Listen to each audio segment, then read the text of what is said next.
নমস্কার বন্ধুরা, গল্পের চিলেকোঠা পরিবারে আপনাদের সকলকে স্বাগত জানাই।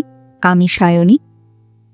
আজ আমাদের নিবেদন বিখ্যাত সাহিত্যিক শ্রী বুদ্ধদেব গুহ রচিত গল্প একলা বৈশাখ। আমার সকল শ্রোতা বন্ধুদেরকে শুভ নববর্ষের প্রীতি ও শুভেচ্ছা জানিয়ে আজকের গল্প পাঠ শুরু করছি। শ্রী বুদ্ধদেব গুহ রচিত একলা বৈশাখ।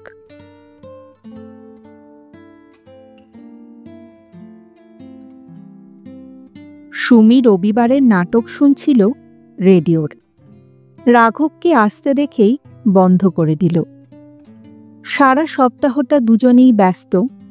সুমি স্কুলে পড়ায়, রাঘব ইনকাম ট্যাক্স ডিপার্টমেন্টে কাজ করে। পোদ্দার কোর্টে ওর অফিস। সুমির আজ 6 বছর থেকে যে কোনো দিনই ওর স্কুলের অ্যাসিস্ট্যান্ট হেডমিস্ট্রেস হয়ে যাবার কথা হচ্ছে। রাঘবও অফিসারের পরীক্ষা পাশ করে বসে আছে আজ 5 বছর। যে কোনো দিনই ও অফিসার হতে পারে, কিন্তু আজ অবধি হয়নি। দুজনেরই এই অবস্থা। কুশল ওদের একমাত্র সন্তান, ওদের ভবিষ্যৎ, স্বাদ আহ্লাদ।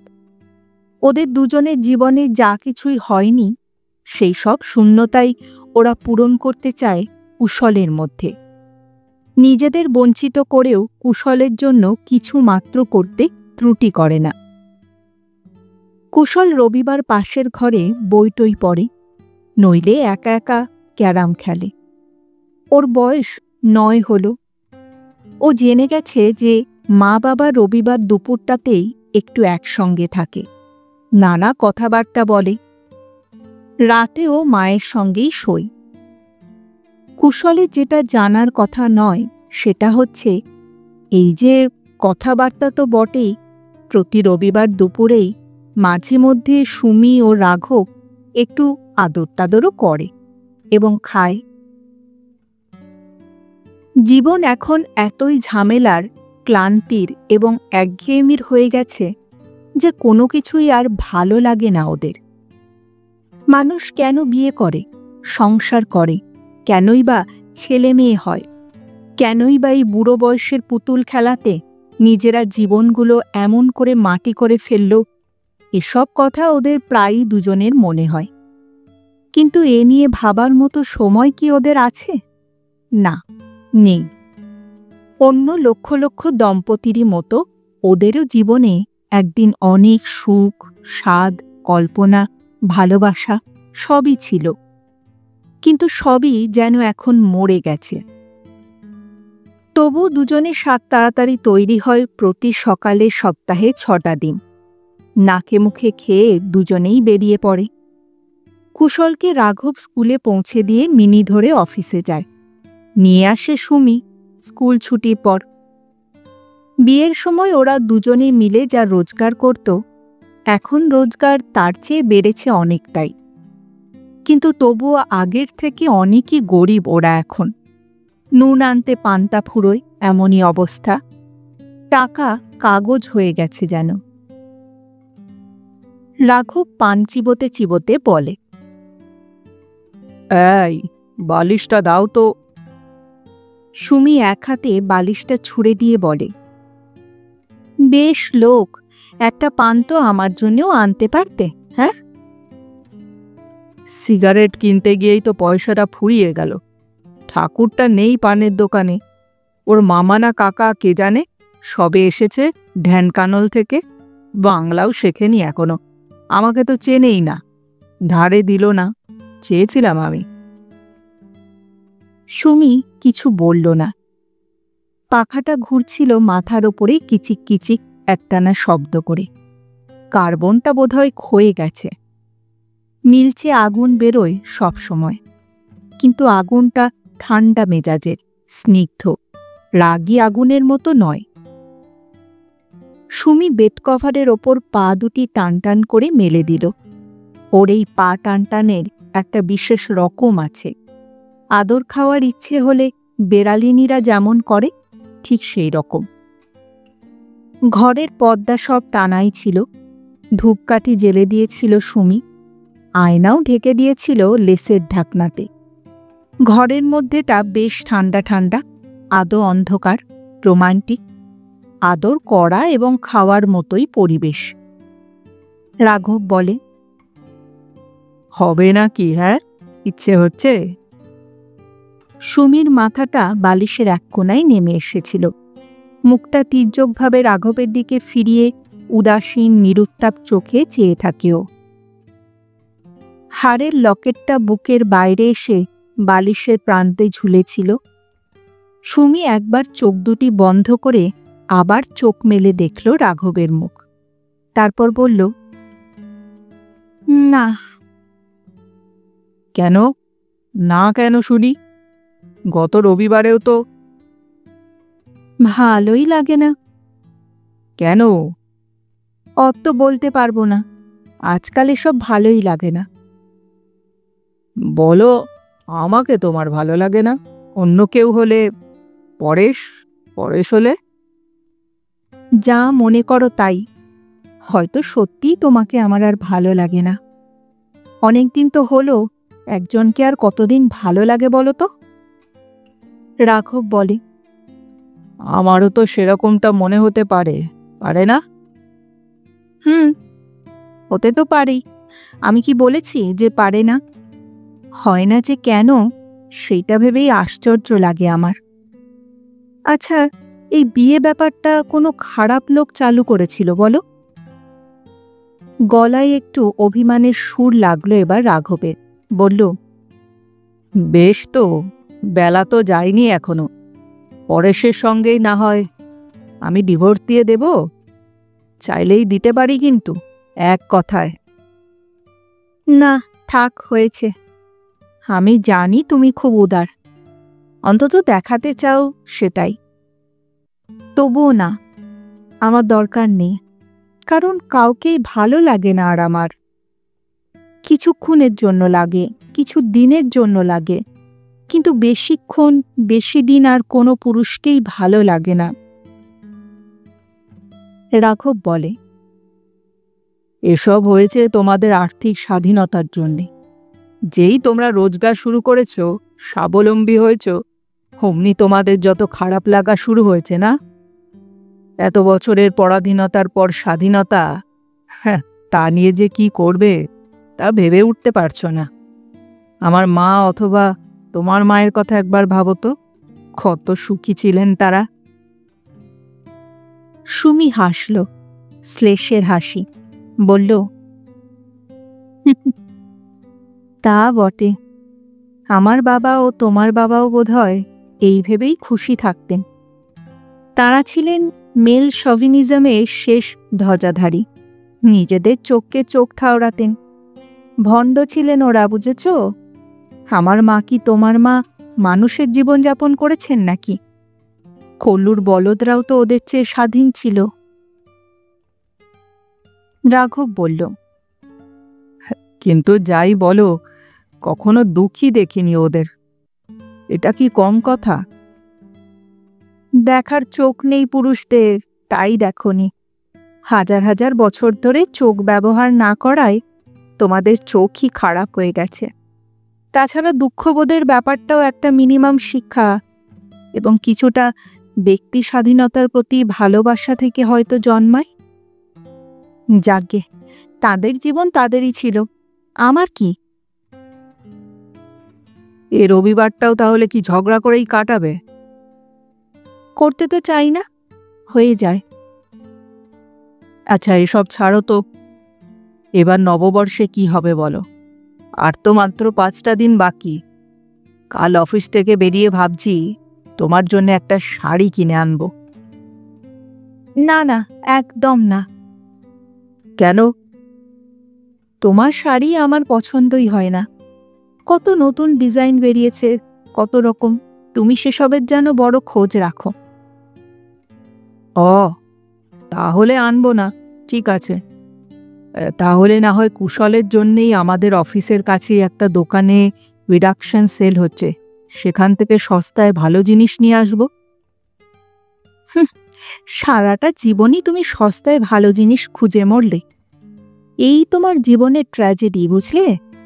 সস্তায় ভালো কিছু পাওয়ার নয় যে সংসারে, এই সোজা কথাটা তোমার মগজে আর ঢুকলো না। বরং নিজেরই একটা পায়জামা পাঞ্জাবি কিনে এনো। নববর্ষের দিনে চন্দনার বাড়িতে একবার তো যাবে সেজেগুজে, নাকি? এত ভালোবাসে তোমাকে। রাঘব বিরক্ত হলো, বলল, যেতেও পারি, না যাওয়ার কি আছে? তাছাড়া ভালো যে বাসে সেটা তো মিথ্যে নয়। সুমি চুপ করেই রইল। তারপর রেডিওটা খুলল আর একবার, খুলেই বন্ধ করে দিল। বলল, ধুস, কার নাটক হচ্ছে? কে জানি। নাটকের দোষ নয়, আসলে দোষটা আমারই। মাঝে মাঝে এরকম হয় কি না, কোনো কোনো দিন কিছুই ভালো লাগে না। টেবিল ঘড়িটা টিকটিক করছিল টেবিলের ওপর। রাঘব বলল, মিলিকে কালই একটা মানি অর্ডার করে দেব ভাবছি। দেরি হয়ে গেছে অনেক। আসানসোলে কমপক্ষে 100 টাকা পাঠানো উচিত, কি বলো? মিলির শাড়ি আর চুমকির ফ্রকের জন্য এটুকু তো লাগবেই। সুমি বলল, আমাকেই যদি জিজ্ঞেস করো তো আমি বলবো পাঠানোর কোনো দরকার নেই। তোমার ভগ্নিপতি অত বড় কোম্পানির পারচেজ ম্যানেজার, অমন দারুণ ফ্ল্যাটে থাকে, বছরে 2বার করে ফ্যামিলি নিয়ে রাজার হালে বেড়াতে যায়, সবই বলতে গেলে নিখরচায়। তুমি কে বড়লোক এসেছো তাদের প্রত্যেকবার নববর্ষে প্রেজেন্ট দেবার? তাছাড়া তারা কি তোমার ছেলেকে কি আমাকে কোনোবারই কিছুমাত্র দেয়? গত 15 বছরে তো অনেকই করলে, কি পেলে বলো তো? রাঘব স্বগক্তির মতো বলে, নাই বা দিল, এ তো বিনিময় নয়। কাউকে দেওয়ার মতো আনন্দ আর কি বা আছে বলো? কাউকেই দিতে মানা করো না, যতদিন পারি আমি দেব। ওরা বদলে কি দেবে তা ভেবে তো আর দিই না। ছোট বোন, সংসারের টাকাটাই তো সকলে বোঝে, কিন্তু টাকাটার ওপরেও যে অনেক ব্যাপার আছে, এবং আছে বলেই এই নোংরা কালিঝুলি মাখা ঘুণ ধরা পৃথিবীটা আজও চলছে। ও ভালো কথা, রুমিকে কি পাঠানো যায়, তোমার একমাত্র বোন? এই, না না, একদম না। প্রভিডেন্ট ফান্ড থেকে টাকা উঠিয়ে বোনের বিয়ে দিলাম, আর তারাই এখন বড়লোকই দেখায় আমার কাছে। বাকি জীবনে কারোর জন্য আর কিছুই করতে চাই না আমি। কেন বোঝো না? সত্যি বলছি, আর কারোর জন্যেই না। এই পৃথিবীর চেহারা আমার বোঝা হয়ে গেছে। রাঘব হেসে ফেলল, বলল, ইস, জীবনানন্দ বাংলার মুখ দেখেছিলেন, আর তুমি পৃথিবীর। একটু উঁচু হও সুমি, আকাশের দিকে চেয়ে দেখো। রাখো তো তোমার কবিত্বর কথা। কবিতা অবিবাহিত ছেলে মেয়েদের জন্যই না? না, আমি তোমাকেও করতে দেব না। দেখি তুমি কি করে করো। আর কিছু দিয়ে দেখো একবার। তোমাকে যে সকলেই কত বোকা ভাবে, তোমার এই বোকা বোকা বড়লোকই নিয়ে যে হাসি ঠাট্টা করে তোমার পেছনে, তা বোঝার মতো ক্ষমতা তোমার থাকলে তো হয়ে যেত।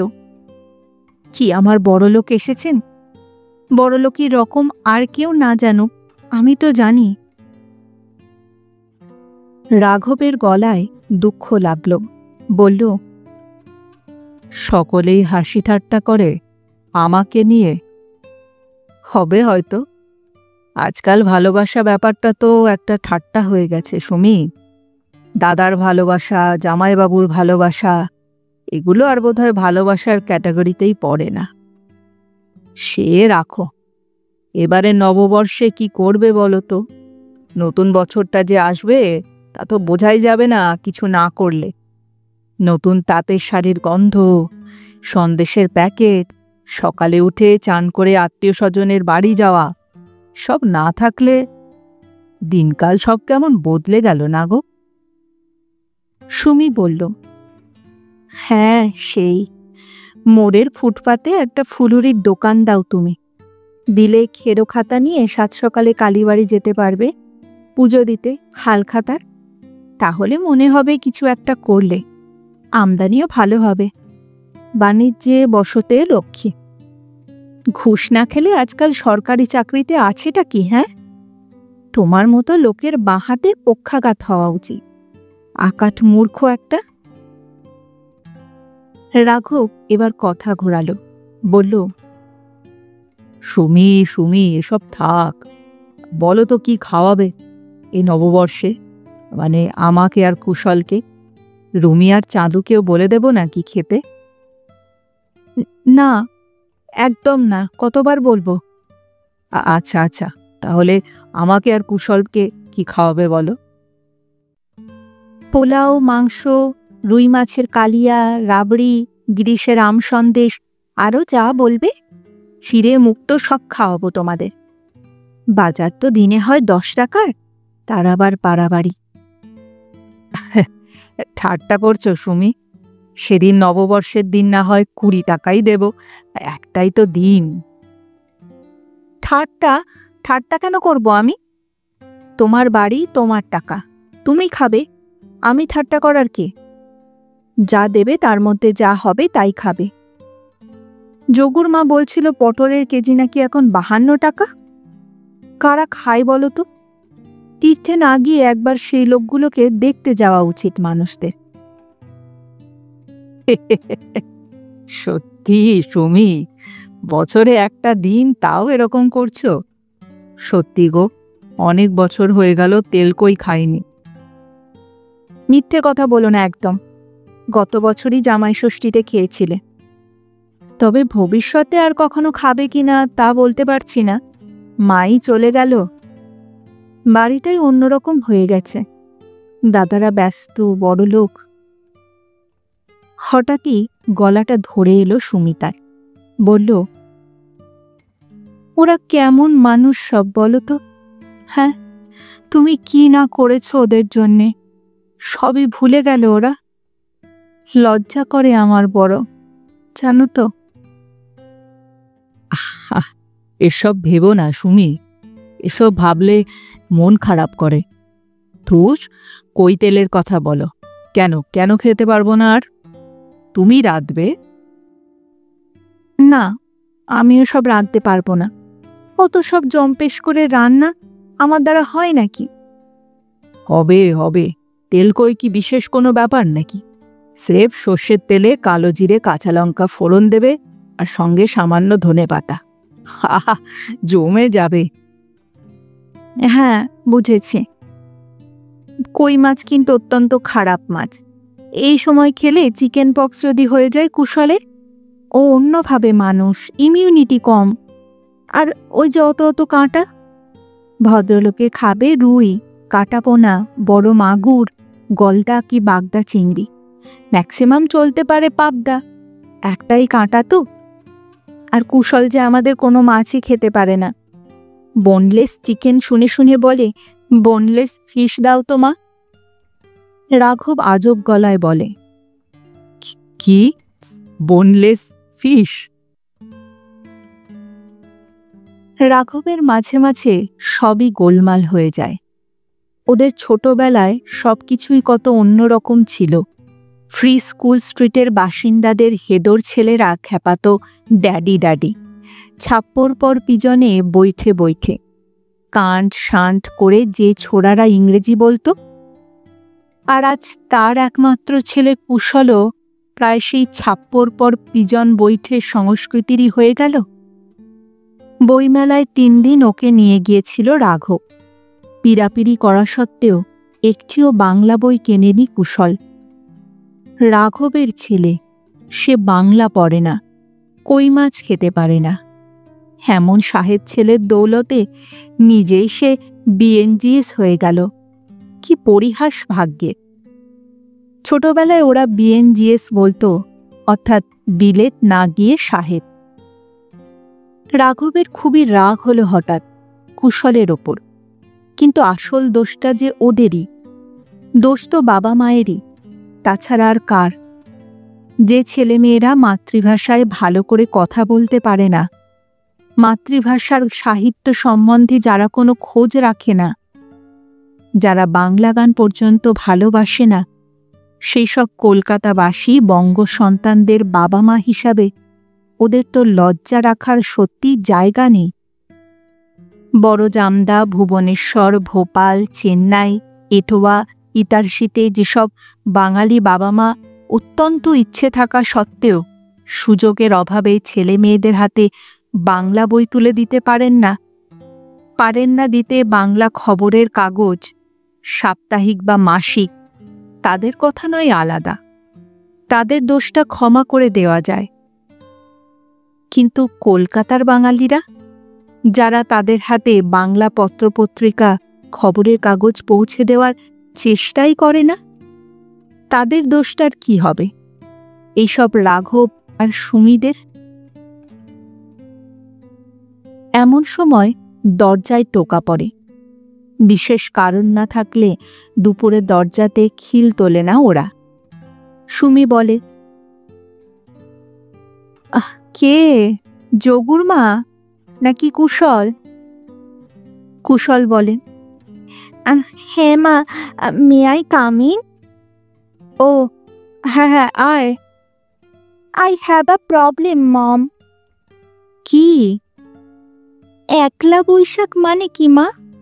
And what is Baishakh? তিনরা আষাঢ় মানেই বা কি? সুমি একবার রাঘবের দিকে তাকায়। রাঘব মুখ ফিরিয়ে দেওয়ালের দিকে মুখ ফেরায়। সুমি বলে, বাবা, একলা নয়, কথাটা পয়লা মানে প্রথম, লেখা হয় ওইভাবে। মাসের প্রথম তারিখকে বলে পয়লা। আর তিনরাও নয়, ওটা বাংলায় লেখা হয় তিনরা করে, কিন্তু উচ্চারণ হবে তেসরা, অর্থাৎ ৩ তারিখ, আষাঢ়ের ৩ তারিখ। বুঝেছ? কি ফানি ফানি। তারপর বলে, কিন্তু মা, হোয়াট ইজ বৈশাখ? বৈশাখ একটা মাসের নাম বাবা। আমাদের বাংলা ক্যালেন্ডারের প্রথম মাস হচ্ছে বৈশাখ, আর পয়লা বৈশাখ হচ্ছে আমাদের নববর্ষ, মানে নিউ ইয়ার। কুশল বলে, হে, ডোন্ট বি সিলি মা, নববর্ষ তো 1 জানুয়ারি। তুমি আমাকে মিছি মিছি বলছো না? না না কুশু, আমি মিছিমিছি কেন বলবো? তুত, আমি যাচ্ছি। দাঁড়াও, তুমি কি করছিলে? আমি হুইচ বিচ পড়ছিলাম, দ্য টেলিগ্রাফের। দারুণ লাগে আমার দ্য টেলিগ্রাফ। শুধু রবিবারে না রেখে রোজই কেন রাখো না মা? তোমাদের আনন্দবাজারের নামটাই যেন কেমন বাজার বাজার। বন্ধ করে দিতে পারো না? এবার রাঘব বলে, কুশু, আনন্দবাজার শুধু একটা খবরের কাগজ নয়। আমাদের দেশ যখন পরাধীন ছিল, তখন এই কাগজ অন্য আরও কিছু কাগজের সঙ্গে আমাদের স্বাধীন হতে সাহায্য করেছে। আনন্দবাজার বাঙালির জীবনের সঙ্গে মিশে রয়েছে। ছাপা ঝকঝকে বা কাগজ সাদা হওয়ার চেয়েও আরও বড় ব্যাপার থাকে কুশু, তুমি বড় হলে বুঝবে। জানি না অবশ্য বুঝবে কিনা, হয়তো বুঝবে। কুশল অধৈর্য হয়ে চলে যায়। কুশল চলে যেতে রাঘব সুমির মুখের দিকে চায়, বলে, তোমাদের স্কুলের সব ছেলেমেয়েরাও কি এই রকম সুমি? না, তা হবে কেন? আসলে বাড়িতে আমরা যদি একটু ওকে না নিয়ে বসি, আমাদের ভাষা, আমাদের সংস্কৃতি, আমাদের গান সম্বন্ধে ছোটবেলা থেকে ইন্টারেস্টেড না করে তুলতে পারি, তাহলে দোষটা তো আমাদেরই। যাক, বুঝেছ তাহলে। তা তুমি কি একটু বসতে পারো না ওকে নিয়ে? নিজে টিচার হয়েছ, 2 দিন পরে অ্যাসিস্ট্যান্ট হেডমিস্ট্রেস হবে তুমি। ঝাঁঝিয়ে ওঠে সুমি। কি?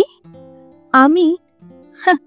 আমার স্কুলের বকবকানির পর রান্না বান্নাতেও কিছু সাহায্য করতে হয়, আর তাছাড়া রান্না ছাড়াও অনেক কাজ থাকে আমার। তুমিই তো পারতে। তা নয়, অফিস থেকে এসে তাস পিটতে যাবে। ইংরেজি, জার্মান, আমেরিকান আর্ট ফিল্ম দেখতে হবে তোমায়। ছেলের জন্যে দেওয়ার সময় কোথায় তোমার? তুমিও তো একজন ইন্টারন্যাশনাল পার্সোনালিটি। ছেলে বাঙালি হলো না বলে তোমার দুঃখ করা মানায় না, বুঝেছ? রাঘব উত্তর না দিয়ে উঠে বসে বিছানায়। অত্যন্ত চিন্তিত মুখে বলে, সুমি, আমি যা দেখছি এইভাবে চলতে থাকলে 50 বছর পরে বাঙালি বলে আর কোনো জাত টিকে থাকবে না। যে মধ্যবিত্ত নিম্ন মধ্যবিত্ত বাঙালি এতদিন আমাদের সংস্কৃতি, সাহিত্য, সঙ্গীত সব কিছুকে বাঁচিয়ে রেখেছে, তারা একেবারেই নিশ্চিহ্ন হয়ে যাবে। সুমি ওর হাড়ের লকেটটা চিবোতে চিবোতে বলে, যাবে। যারাই ছেলে মেয়েদের ভালো চাকর বানাতে চায়, বেশি টাকা রোজগারের মেশিন করতে চায়, মেয়েদেরকে বেশি রোজগারে ছেলেদের সঙ্গে বিয়ে দিতে চায়, তারাই ইংলিশ মিডিয়াম স্কুলে ছেলে মেয়েকে পড়তে পাঠাবে। তারা বাংলার প্রতি শ্রদ্ধাশীল হবে না কখনোই। বাবা মা যথেষ্ট ইন্টারেস্ট না নিলে কি বাচ্চাদেরকে দোষ দেওয়া চলে? রাঘব বলে, সবই তো বুঝলাম সুমি। ইংরেজির মতো রিচ ভাষা হয় না, আমি জানি। আমাদের বাপ ঠাকুরদারা কি আমাদের চেয়ে কম ভালো ইংরেজি জানতেন? কিন্তু ইংরেজি মিডিয়াম স্কুলে পড়লেই যে ইংরেজি আনা শিখতে হবে, এ কথায় আমি বিশ্বাস করি না। আমরা যে শিক্ষা ছেলে মেয়েদের দিচ্ছি, তাতে কাঁটা চামচে নিখুঁতভাবে খেতে পারা আর শিক্ষিত হওয়া ব্যাপারটা সমার্থক হয়ে যাচ্ছে না? সাংঘাতিক ব্যাপার। সুমি বলে, হ্যাঁ, সাংঘাতিক বটে। কিন্তু তোমার এই হঠাৎ কনসাসনেস, হঠাৎ জ্ঞান ভালো লাগছে না আমার। বলিনি তোমাকে শরীরটা ভালো নেই আমার, কিছুই ভালো লাগে না আর আমার? হ্যাঁ, বলেছ বটে। শোনো, তবুও নববর্ষের দিন মাছ খাবো, যোগুর মাকে বলে রাখবে। আর পটলাকে বলে আগের দিনই। কি আগের দিন? কি? চৈত্র সংক্রান্তির দিন সব বাড়িঘর পরিষ্কার টরিষ্কার করবে না নাকি? মনে আছে মা ও বাবা প্রতি বছর ওই দিন বাজার করতে বেরুতেন। দাদুর ফতুয়া, বাড়ির পাপোশ, কুকুরের বকলস। নতুন বছর, নববর্ষ আসছে সুমি, সেটা বেশ বোঝা যেত। আমাদের সকলের জন্য নতুন জামা কিনতেন মা বাবা। সুমি ঠান্ডা নৈর্ব্যক্তিক গলায় বলে, বুঝেছি বাবা। কি খাবে? কই মাছ? এই তো। রাঘব বলে, না থাক, বৈশাখ সত্যি একলা হয়ে গেছে।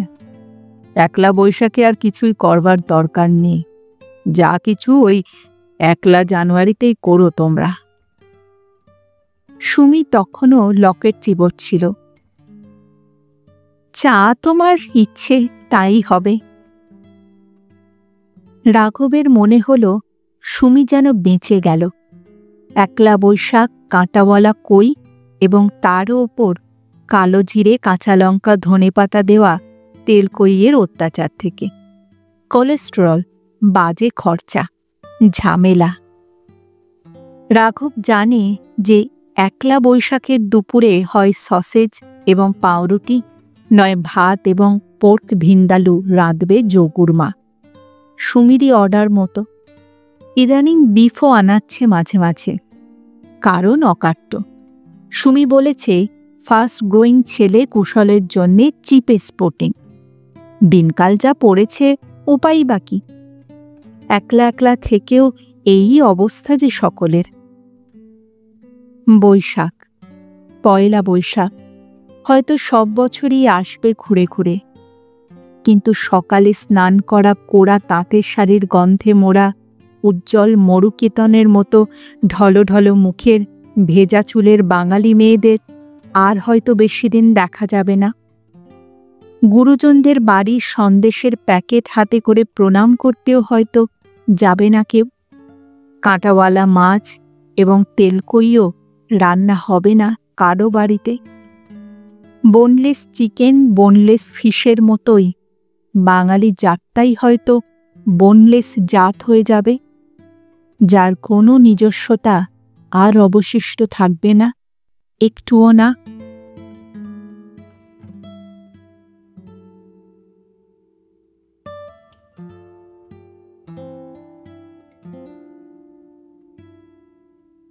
শুনছিলেন আজকের গল্প শ্রী বুদ্ধদেব গুহ রচিত একলা বৈশাখ। ফিরে আসছি আরেকটি নতুন গল্পের সঙ্গে কিছুদিনের মধ্যে। ততদিন ভালো থাকবেন, সুস্থ থাকবেন এবং গল্পে থাকবেন। আর আমার গল্প পাঠ ও উপস্থাপনা যদি ভালো লাগে তাহলে লাইক আর কমেন্ট করতে ভুলবেন না। আর চ্যানেলটিতে যদি নতুন হয়ে থাকে সাবস্ক্রাইব করবেন। তাহলে আজ এখানেই বিদায় নিচ্ছি। আবার দেখা হচ্ছে। নমস্কার।